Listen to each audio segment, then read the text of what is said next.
All right. Gonna be back around here to Sparks. Sparks picking up monsters right now. He has been in certainly a lot of hand. Oh, here we go. So this is like a spot in a hand with 8s from Thunderbird, cut off first button. When there's a triple straddle on, that's going to really condense like just your opening range and your 3-betting range. And so I know earlier I said like I'm mostly going to be 3-bet or folding. I think it's okay to have some calls here with hands like 8s. I think you can definitely 3-bet. I think 8 should be ahead of Sparks' range, but wow, this is really interesting. Yeah, the cold 4 out of the straddle from Louise, and Sparks maybe sensing some frustration. I think he definitely thinks the button is going to be weak here, just flatting, especially because we just saw Thunderbird cold 4 against Sparks' 7-8 earlier. So Sparks is trying to ascertain how many chips Louise has behind. I don't see him folding. What do you think, Mikey? I don't. And, he only opened, and then it was a 3-bet here by Louise because we had the $80 triple straddle. Shout out to Joseph Staten from the chat. Says, yeah, shout out to dealers and announcers. Thank you. Shut you up, man. Mikey, if I got a friend who wants to be a dealer, where do I send him? Website? Yeah. We're chaining him to the desk. Sparks is just going to stuff it. Wow, this is... Smash. Okay, so this is a tournament thing, I think, a little bit. I think I need to critique this a little bit because you said earlier we got the triple straddle on. It's not like, yes, like let's say there's a straddle, you're going to half how many big blinds you have. Double straddle, you're going to quarter how many big blinds you have. And then the triple, you're going to eighth how many big blinds you have. So like this kind of looks like a shallower shove, but it's just not like analogous exactly like that. I don't think. Like this is still, he's putting in $11,000. So maybe critique isn't the right word, but it just, I don't necessarily know if Ace King is too light here. I mean, if Louise is thinking about folding queens, like he's only getting called by aces or kings. But if Sparks thinks Louise is going to be really wide here and can get folds, that's debatable.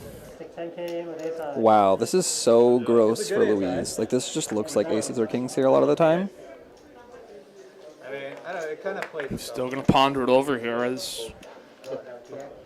Yeah, because like I know Louise is aware of the straddles, but I think he's also just thinking about like, do I want to put in 12K with queens? And basically hope that Sparks has ace-king. I mean, maybe Sparks is wider here. certainly a hell of a lot of pressure here on that. Yeah, the blockers.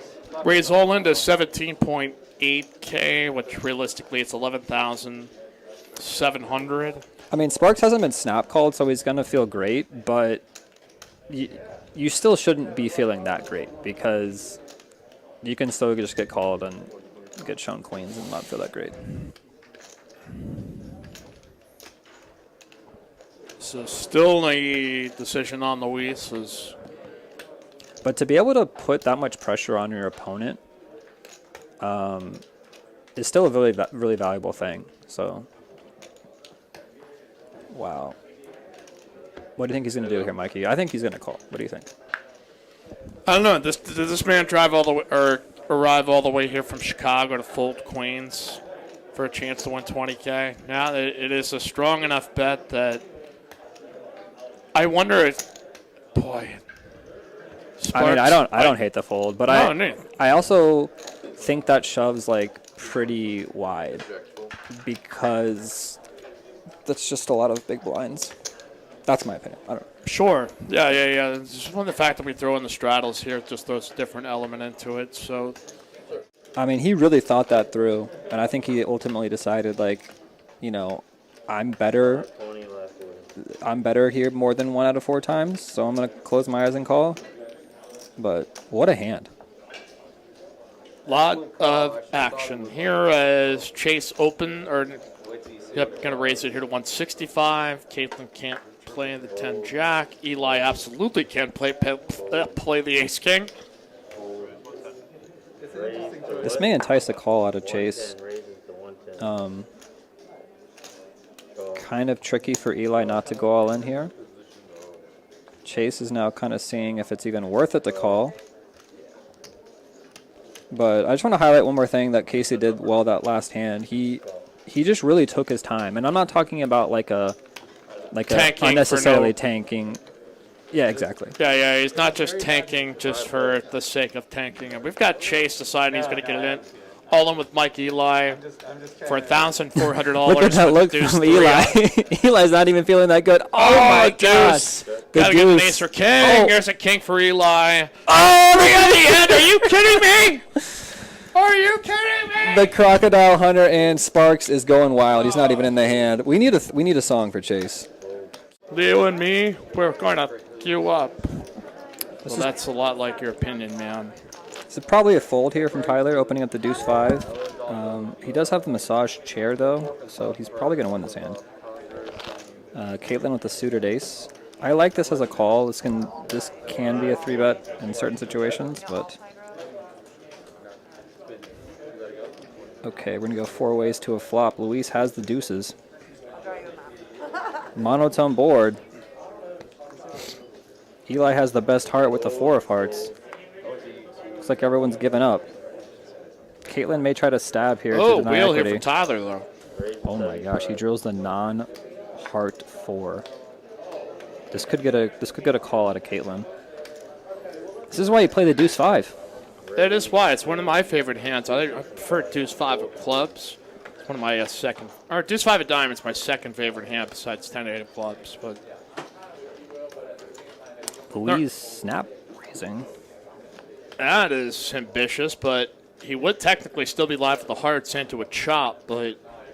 I mean, this is actually better as a raise than as a call. He has outs to maybe a good straight and maybe a good flush, but playing it as a call to try to improve to straights or flushes just isn't probably going to be profitable. Tyler's like, oh my god, do I have a straight with my 2-5? I do. I call. Tyler looking to fade a heart in the river. And it's going to be a lady. I'd like to see an overbet here from Louise. Basically, Tyler capped himself a lot by checking flop. Like, he may have some trap king-high flushes, but this is really high level from Louise. Oh, wow. He is turning his hand into a bluff, and it's a really good hand to choose. Actually blocks the wheel that Tyler has, interesting enough. But also just sensing what's going on. Like, Tyler was the pre-flop aggressor and kind of went into shutdown mode. And even with a straight, Tyler's thinking about folding here, which is pretty amazing. This is why Luis is so good. Made the trip here from out of town. As bad as Luis is running, he's like literally still running into the absolute best hand that Tyler could have. That isn't a flush, and still gets him to fold. That's incredible. That seems impossible to believe, but cameras go off, everybody's deep stacked, and that tends to be where the craziest stuff ever happens. I don't know if Chaz could be in here to confirm or deny that. Jimmy Bluffing, sorry, Youngblood, just don't understand. I hate it. I think they're very random. It's just some people are. They just hate all commentators. They're going to just be like watching a national football game. They'll be like, Jim Nantz, he sucks. You're like, Tony Romo sucks. Like, there's not a methodology, so it's just sort of like, okay. Forget the guy's name. Legit criticism I would totally take, but just kind of random pot shots. It's just like, nah, whatever. I'm sorry you feel bad. Still in jail. Well, we are going to give this guy the old band hammer here because get little troll. Bye-bye.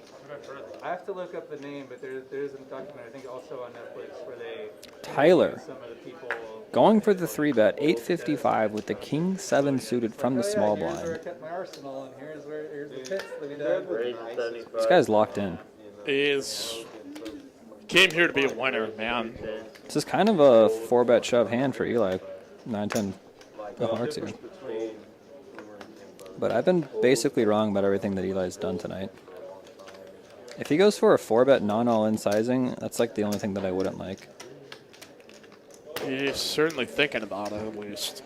I mean, we saw him defend really liberally with pocket 6s and pocket 9s. I expect at least a call here with 9-10 suited. It's going to have quite a bit more playability. Someone says Tyler's a super nit. I don't know about that. Yeah, he just 3-bet the king 7. We also saw him play the deuce 5 suited. I don't even know why I responded to that in chat. And I don't think this call with ace 9 of clubs is good. Like, it looks like it plays well multi-way and makes flushes, but you're also just dominated a ton. Unless you can flop 2 pair. Oh, wow. It's Thunderbird here with top and bottom. Eli with bottom pair backdoor hearts. We'll see if it gets through, but I doubt it's going to make it past. No, he's going to try to rip into it, and he's going to get some very bad news. So what I was going to say is that this is another thing that you have to balance. So this board favors Tyler's range a lot more than it favors Eli and Thunderbird's range. But live, especially for certain opponents, like you want to kind of like balance how you play in these multi-way pots and just, do I just want to play snug here? Do I go for it? Like, do I want to blast off? Wow, Eli is, I think, drawing dead, right? Or he's drawing backdoors? Yeah, he was going to need backdoor hearts, which on the second board he might be able to make. Eli survives. Let's go, Eli. Oh, my. Yeah, he was drawing dead to... No, that's what happened. I was runner wrong. Straight or and said he was runner drawing flush. dead, and he was live. Jim Go Nance Mike. is a huge fish. Yeah, huge fish in this game, I think. So it's, I don't know. Thanks I for don't the try to get donation, too Skull Mike. fixated on it, but it's also like people will take random shots, and most of the time they're just bullshitting with you. They're trolling, or it is what it is. What's going on, Skull Mikey? You're doing well. Yeah, you went. I saw somebody else talking about that shooter in Austin, and I was really sad to find out that 2 of the kids that were shot, I had actually broadcasted games of theirs. Oh my god. I'm trying to remember the Freeze game. There was like no power in half of the city or food. Oh, yeah. The bathrooms were closed because Yeah. there was no running water. People were debatably peeing in the snow. And then just like savages, playing poker. And then the lights went out because there's no power. Yeah, because there was rolling outages throughout the city. And I mean, all I did was drink like whiskey with my friends and just try to have as much fun as we can. We didn't have power, didn't have heat until I think by Wednesday afternoon. So that was a really bizarre time that I'm never going to forget. But Eli has queens. I think Eli thinks he has the king of spades. Yeah, Eli's going to want to check his cards again. Yeah, it was a while ago. So the power goes out, and then we continue to play. People get their flashlights out. People get their phone flashlights. Don't really recommend playing poker with no lights, but we end up playing anyway. Power comes back on. it wasn't very long, too, was it? It was... Oh, my gosh. Eli just drills a queen. Bam. And he's got a straight draw to go with it. Yeah, and then power goes out again. I end up leaving. I'm like, all right, I'm over this. I don't think I should be here. And so I try to cash out. Apparently, the power came back on again, and the true legend stayed and played longer. I went to go try to find some food and some warmth. Yeah, that was a bad day to have mostly refrigerated and frozen food. And Oh yeah, I lost a lot of food. For oh sure. yeah, I just was like eating chips for like 2 days, and there was only like 1 or 2 gas stations open near me that to try to find something even to eat during that portion was a little bit odd, but Texas Card House still open in the biggest freeze in the history of Austin. there'll be a nuclear bomb going off, and they'll still be trying to get There'll hands still be in bomb here. pots? Be somebody, yep, exactly. It's going to be happening. Or 1-2 Rex would be like, come on, let's do another bomb pot before we get blown to Kingdom Come here. Oh, I do not like this call from Sparks. That might have been At a little all. dark. You I'm just- sorry. There's But- too many people behind him, and his spades are just dead. So it's like you have to like really think about your actual equity here, and like implied odds versus reverse implied odds. And even though like a 4 non-spade can, oh my gosh, can give him the nuts. He's got the long straight, deuce all the way to 8, or ace all the way to Yeah, I'm just gonna 8. stop talking. Sparks just like wins all the pots and runs too pure. Here comes the Mike glance. Eli. Eli- I'm not laughing at Mike Eli, but I was just laughing at that thought. You're like offsuit 4, and then boom. Right there. Poor Mike Eli. Drills the queen. How did that work in Pokemon? If someone Gonna get a check here, and most presumably a bet by Sparks, who continues. I mean, this should just be a pot and an all-in from Sparks, especially if there's like any semblance of balance or bluffs here. You want to have a bigger sizing for bluffs. Eli's smart enough here to figure out here that that's a card that totally is calling a 1K bet. It's connected to the range of hands that Sparks can totally hit there. Well, what sucks for Eli is I think he thought he had the king of spades, and then now he could convince himself that Sparks has the king of spades and is turning it into a bluff, as spades have bricked out. But this is a single board multi-way bomb pot. There's just too many hands that beat you here from Eli. What are you doing, bomb pot? Seat open. So Sparks, Yeah, I mean, Sparks can have aces here. Sparks can have 2-3. Sparks can have 6-8. Hey, Sam, I dropped a...